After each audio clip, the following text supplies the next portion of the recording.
Welcome back to I think it's 96, the 96th episode of the Nobody Asked for This podcast. We are now the same amount of episodes as someone who was born in 1920, I think? No. Maybe? What was 96 years ago? 2024, take away 96. You know what? I was going to I was going to sit here and do the whole mental math of the situation. 2024, take away 96. 1928. What did I say? 1920? Yikes. That's a feat. That is just, I always find that term weird. Like, that's a feat. Because I just think toes when I hear that, but apparently it means that is accomplishment, you've reached a certain pedigree, which that just makes me think of dogs. Isn't that a type of dog food? So basically, there's no word synonymous with accomplishment that isn't a word I find fascinating. So I'm so shocked it took 96 episodes to get that out, but that's my truth. I'm coming to you on a special day. You'll still be hearing this on a Thursday, and by you I mean very, very few people, because as I like to remind everybody, I know no one listens to this. If it comes across as if I'm acting like I'm talking to the masses, I'm just catering to millions of fans. Trust me, I know that I'm not. So just bear with me here. But I'm coming to you on a different day for me, but same day for you. I'm recording this on a Tuesday, and for whatever reason, I poured my coffee this morning. I just do coffee hot, straight out of the pot thing.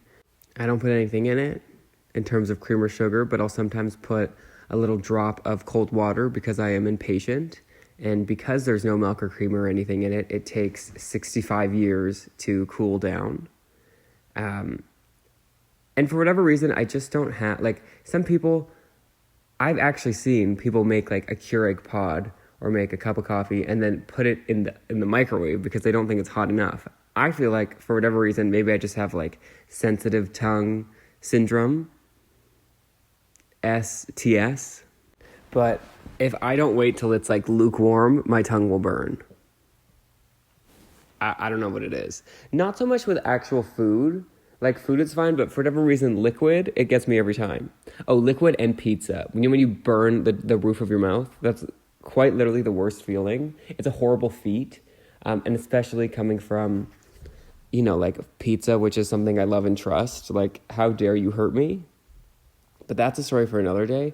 This story is about something else that hurt me, which was something we've been talking about the last few weeks. Something that I quite feel like I was the whistleblower of, not in a actual sense, but in a more a colloquial, societal sense. I feel like I was the first person to announce a few weeks ago on this very podcast. It was probably episode 93 or so of the Nobody Asked for This podcast. I pretty much invented the solar eclipse because it was about a month ago, roughly. I had a thought, and I remembered the 2017 solar eclipse, where we were all buying glasses on Amazon, staring at the sun, scared that we were gonna, be abducted by aliens. I can't remember what the theories were surrounding that time. That was also, I feel like 2017 was when stuff started to get nuts. I want to say 2015 was probably our last, or maybe 2014 was probably our last normal year, and it's just been a downward spiral since then of conspiracies, and then of course the pandemic, which I love to bring up probably twice an episode. But I want to say the solar eclipse was almost the grand finale of normalcy. The 2017 solar eclipse. So I'm actually hoping that this solar eclipse is a return to normalcy. Although I'm not gonna keep my hopes up. Especially given how the solar eclipse went. Now, For anyone that doesn't know, because if you were me and didn't research the solar eclipse, you probably wouldn't know based on what you actually saw yesterday. But we'll get to that later. There was a solar eclipse. What I didn't know was that it is only visible in certain areas. I kind of figured, like, there's one sun, there's one moon. If the sun is blocked for some people, then it should be blocked for all people. No? Like, if something's in front of the sun, how can I see the sun? You know what I mean? And then I would sort of understand if, like, people on, like, the opposite side of the earth, of the globe, could see the sun, and I couldn't. Or vice versa. But, like, for people in the same country as me, on the same continent as me, to be able to see the solar eclipse and not me, when I was the one that was excited about the solar eclipse and pretty much invented the solar eclipse, it was upsetting. So let me just walk you through the whole thing. So, all the way back, 2017, I remember it being a thing. I remember contemplating buying the glasses, but I did not have a credit card at the time. I wasn't in that place. So I couldn't really go on Amazon and buy solar eclipse glasses. I could have borrowed someone else's credit card, but, like, if I was borrowing someone else's credit card, it was to buy something of much more substance than solar eclipse glasses that look like they're from Dollar Tree, which I love Dollar Tree. But they're, like, cardboard with, like, paper. Like, do you know the old 3D glasses? Like, not the new ones that look like actual glasses, but the ones with the red and the blue. They look like that. And I wasn't going to buy that. So, I wasn't buying it in both senses. One, I wasn't buying that it was doing anything. I feel like Amazon would sell you something fake, and then your eyes are injured regardless. And two, I just didn't really understand what was happening. But I do remember that fateful day in 2017. Let's get the actual day. What day was solar eclipse 2017? It's going to tell us. Okay, August 21st, 2017. Yes, I remember it fondly. Because I remember knowing it was going to happen, staring out my window, like, checking the time. And it got a little dusky, for sure.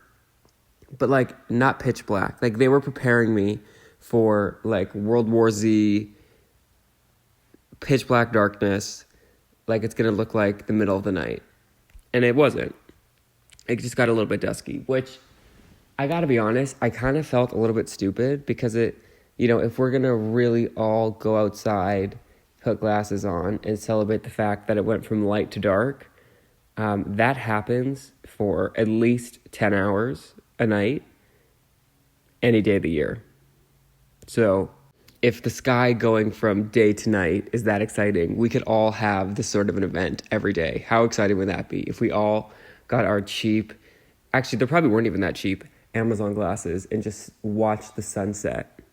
Something else I don't get about the glasses, like, I'm sure they're real, and I actually saw, like actual scientists and doctors and stuff were coming out saying, like, do not look at the sun, like, we're not kidding, like, don't look at the sun while the solar is eclipsing, because, and this is the scary part, like, it'll hurt, like, your eyes will hurt, which, like, I've never felt eye pain before.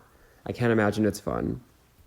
But also, like, you might not know, like, the full effects for 24 to 48 hours. So we're still at a time where, like, people don't know the full effects that the solar eclipse will have. By the time this episode comes out, the damage will have been done. So I hope everyone listening to this and beyond, because again, small amount of people listening to this, I hope more people are okay than just the 3 or 4 that listen to the Nobody Asked for this podcast. But between you and me, I'm most concerned about you all. So yeah, hopefully at this point when you're listening to it, there's been zero damage to the retinas, but at this point it's unfortunately up in the air. But what is confusing to me is everyone's looked at the sun before. Like, when you're a kid, everyone goes, don't look at the sun. And of course, when you're told not to do something, all you want to do is do that thing. So you look at the sun and, like, maybe you sneeze, and obviously it doesn't feel good, like, it hurts, but I feel like unless you, like, glared at the sun, you're not going to get any eye damage, which, again, it's just something I feel. I don't know that that's a fact. Like, that's just sort of sounds right to me. Like, I've looked at the sun and been fine. So what doesn't make sense to me is when it gets darker, it becomes more dangerous to look, like it's more dangerous to look at the blocked sun than it is to look at the sun when it's not blocked? Or is the moon just so bright that it's like they join forces, and it's like the sun is the backlight and the moon is the front light? I don't know, it's confusing to me.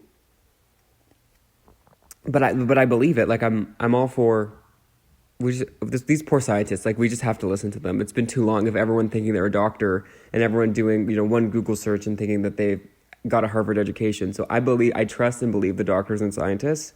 I just have questions. That's all. There actually should be like Zoom information sessions with like trained smart people where people such as myself can go on and just ask questions, because I feel like that might help solve like the conspiracy theory crisis. And not that I think it's bad to, look at things and be like, okay, what's really happening here? Like, am I just being told something that they want to be told? Is there a motive behind this? Like, it's obviously good to be a critical thinker, but sometimes I don't know when it's crazy to be critical thinking and when I just need to stop. It's a very fine line to walk, because then, like, people will debunk a conspiracy theory, but then there's a conspiracy theory about the debunking of a conspiracy theory, and we're all just sitting here like, huh? Life's tough. That is the moral of this podcast. Life's tough. But what you gonna do? It could always be worse. And speaking of worse, I will go through my experience of the 2024 solar eclipse. So you heard my 2017 experience, which was mild dusk, and disappointment. And if that couldn't be worse, Solar Eclipse 2024 came and said, I will outdo Solar Eclipse 2017 in terms of disappointment for me. So first off, it was like pouring rain and cloudy. So I'd heard that if it was pouring rain and or cloudy, like you weren't going to see the eclipse at all, which again makes no sense to me. Like even when there are clouds, it is light outside. So like if the source of where the light is coming from is being covered, how is there still light? And it's questions like that I would ask the scientists on the Zoom information sessions, just for context. So yeah, I Googled the time. I was sort of confused. I knew that whatever time the eclipse was happening was like 3 hours either before or 3 hours after I thought it was. So I checked at like 10, and then I was on guard at about 3, because I wasn't sure which way my math was supposed to go, if I was supposed to add 4 or subtract 4. What I can confirm, I was by a window for most of the day, and I saw nothing. I was so excited. Now that I do have a credit card, I almost purchased the glasses from Amazon.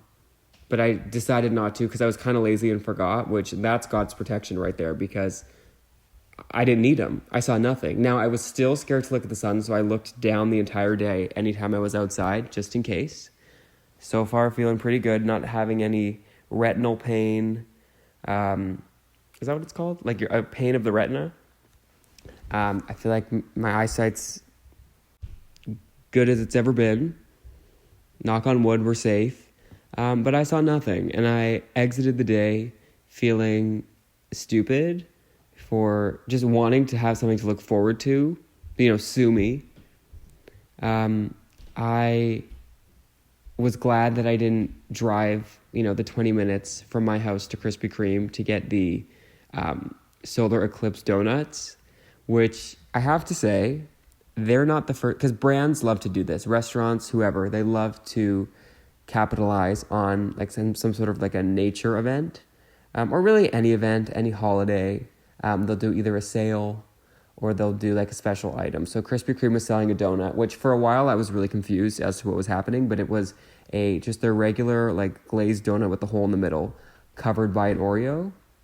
like a huge Oreo, like covering the hole.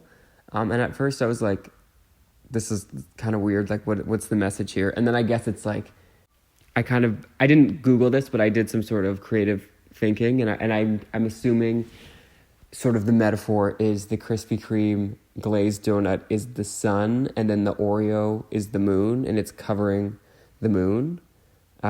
It feels like to me, they, such as myself, learned about the solar eclipse like very last minute, and they just had to get something out.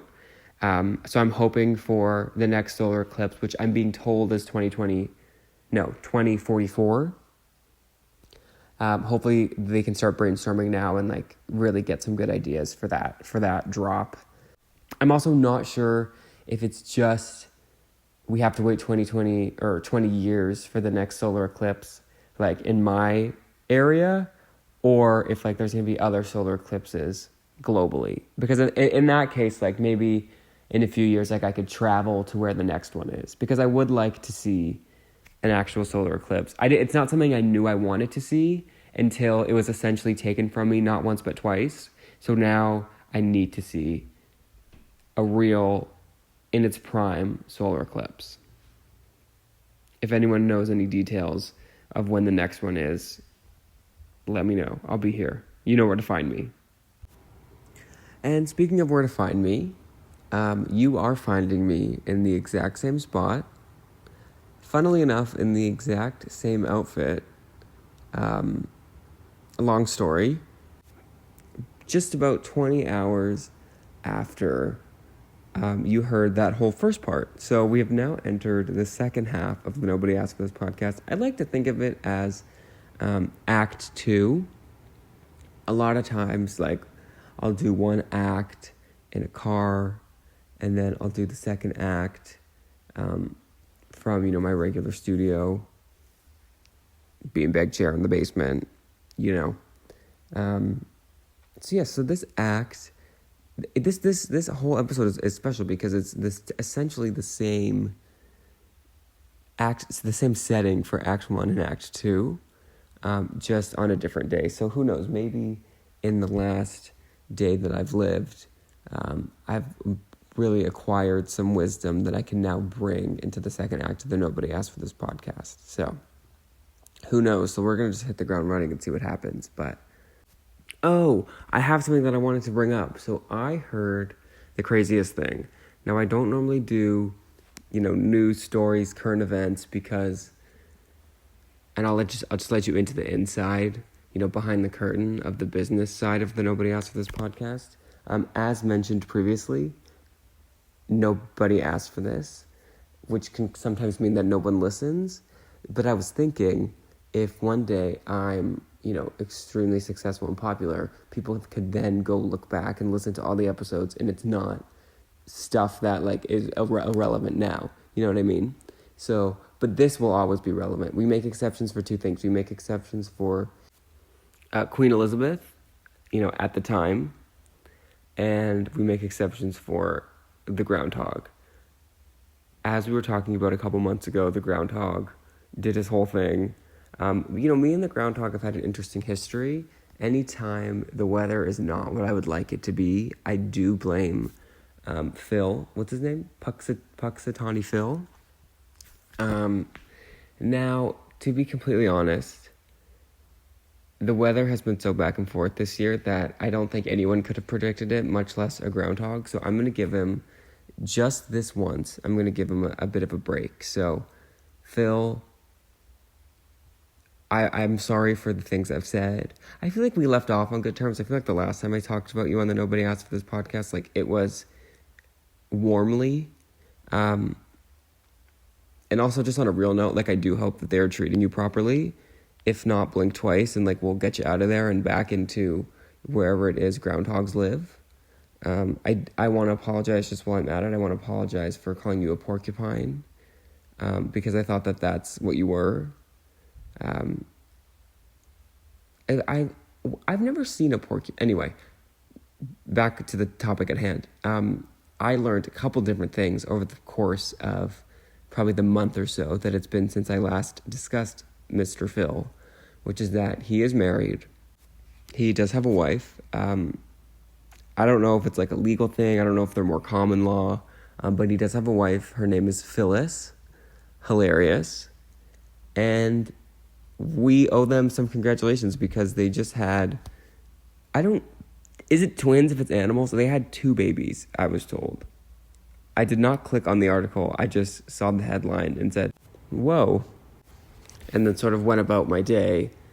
The probably most normal behavior I've done in a while, because I feel like I would usually like go on YouTube and watch 18 full-length videos and then 14 YouTube shorts on the history of Phil and Phyllis. I'd see if maybe there was like a wedding album I could purchase, or some way to throw money at them.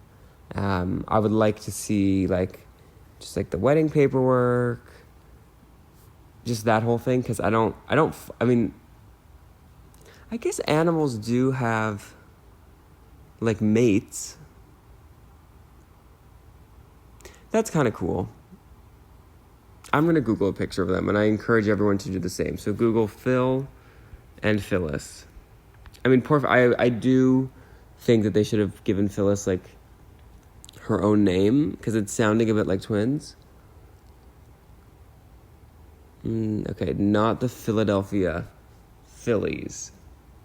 Phil and Phyllis. How offensive. When you type in Phil and Phyllis, they're not the first people that come up. Groundhog.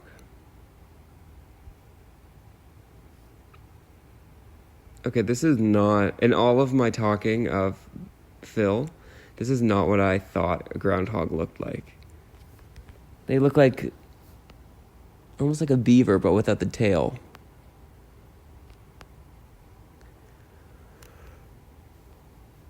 Where is Phil and Phyllis?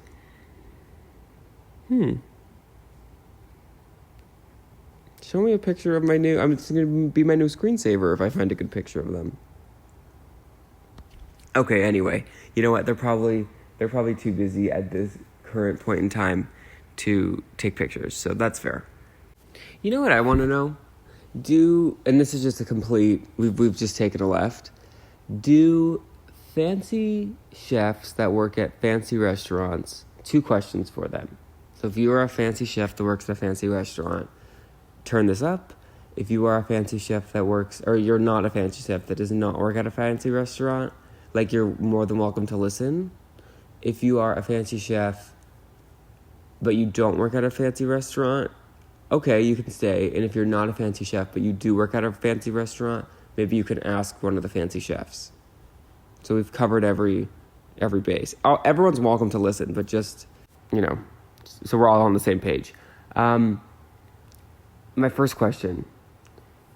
When you go home, do you go home and cook?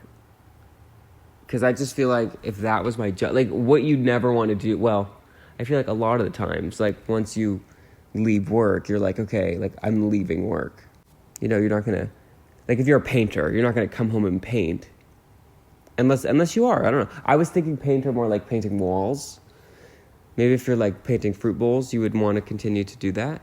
Obviously there's, different types of jobs, but, so that's my first question. My second question is, if you're a fancy chef and you're used to fancy food, do you eat at fast food places? Because here's the thing, I think you still would, because it's not it's not the same category of food. There's nothing like a fast food burger, and I mean that in a good way and a bad way. You're obviously not going to a drive-through to experience Michelin star. I don't even know what that means, but okay, is Michelin star the same? And I'll get back to what I was talking about. But is Michelin star the same thing as the Michelin Man? Has anyone thought about that? Has anyone ever put those together? My gut reaction is no, but then my second gut reaction, because I always have at least 2 to 3 gut reactions, and then decipher between the two in a way that is probably unhealthy. But my second gut reaction was, okay, maybe it is, and it's just sponsored by Michelin, the company behind the Michelin Man. But then my third gut reaction, or I guess my gut reaction to B, subsection B, is they're tires. Like, what does tires have to do with food? Like, Michelin is a tire company, I believe. What do they have to do with food? Also, just a quick side note of the side note, subsection B. I was getting tires a few months ago, and I was like unreasonably desperate to get Michelin tires, like 99%, because I liked the Michelin Man. Like, that is a genius marketing strategy, mascot, whatever you want to call it, and I think they should do more with him. I think there should be cartoons. I think there should be, I'd imagine there's like the dangling thing, you know, like on the windshield, not the windshield, the rearview mirror, like where you can put like a chain or something with the people up to put the dice.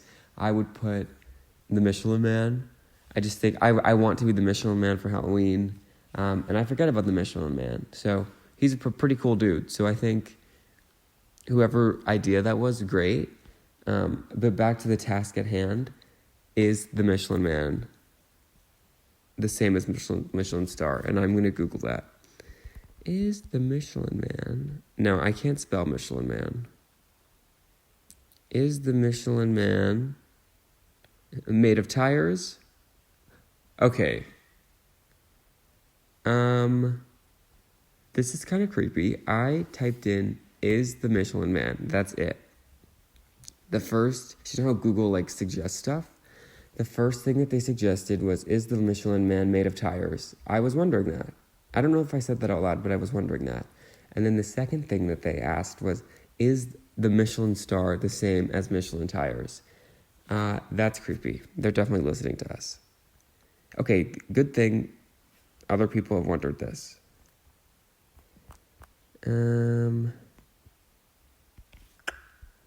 Like, just tell me.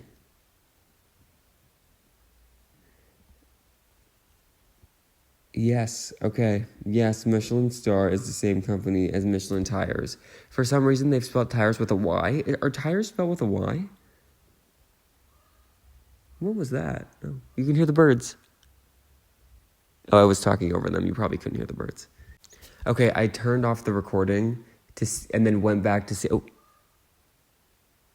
and went back to see if you could hear the birds, and then the birds started being louder.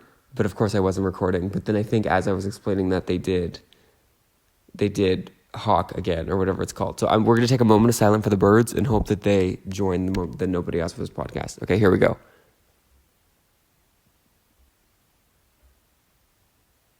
They're not doing it.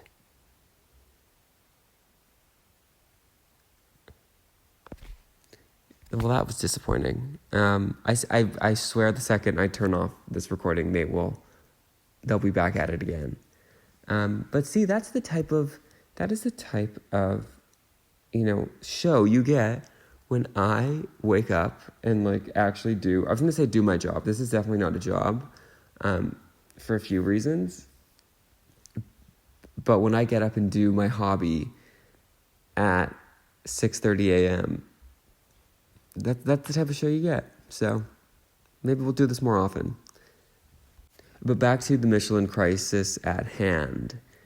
It is the same company, but now this has gotten me into a spiral. Why did this article spell tires with a Y? Because if it's just a spelling mistake, like, I can get behind that.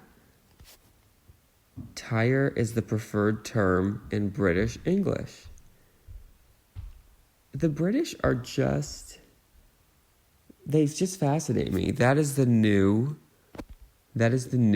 title of this podcast. It was about to be, again, letting you into the business side of the Nobody Asked for This podcast. It was about to be side note subsection B, but I think Tyres has stolen the show. I would like to get it tattooed on at least 3 places. I'm thinking forehead, inner lip, and maybe like wrist.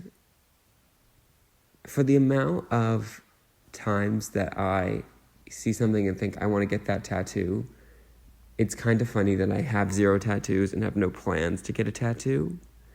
I wish there was like a less permanent option, because I don't know that I like anything enough, or like most things enough to be like, yes, this is what I want to look like when I'm, God willing, 75. Although, okay, I feel like I haven't really ever seen somebody like, older with a bunch of like tattoos that they got when they were younger. I've never seen like grandma or grandpa or just, anybody with like a sleeve tattoo, like a tattoo sleeve.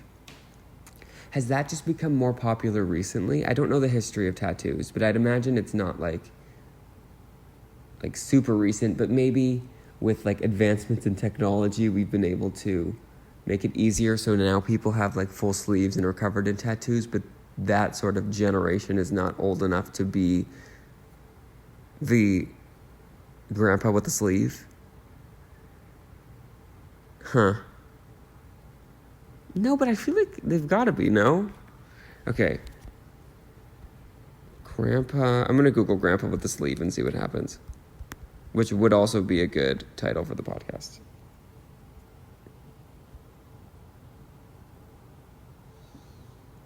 No, see, even when I'm Googling it, like, nothing's coming up. Although, like, how would that come up?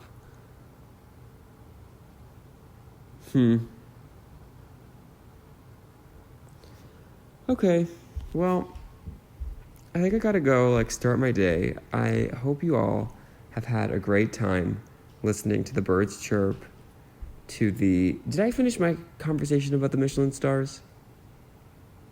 Yeah, I feel like I did.